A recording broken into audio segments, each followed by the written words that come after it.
grande ville, à quelques mètres de là où j'habite. Une fontaine avait gelé.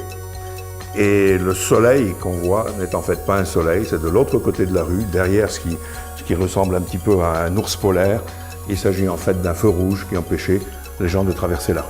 Et il est vrai que j'ai appelé toute la série de photos que j'ai faites de ce style, les couchers de soleil arctiques. J'avais même appelé ça arctique, j'avais ajouté un T puisqu'il y avait le côté artistique qui allait dedans.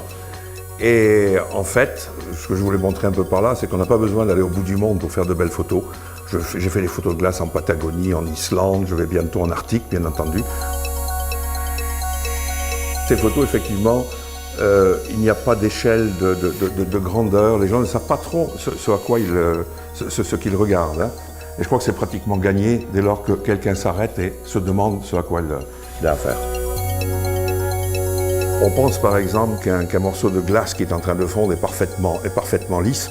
En fait, quand on fait une photo en macrophotographie, on s'aperçoit que c'est plein de petites vénules, de petits canaux, et qui vous créent des formes et prennent des couleurs absolument extraordinaires, chose que le commun des mortels ne voit pas.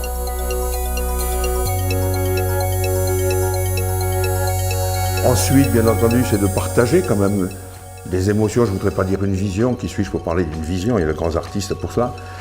Enfin, de partager la beauté de la nature. Mais c'est vrai aussi que pratiquement, et je l'ai bien vu avec les enfants, surtout ce matin, qui sont tellement spontanés et qui voient davantage que les adultes ce qu'il y a dans les images.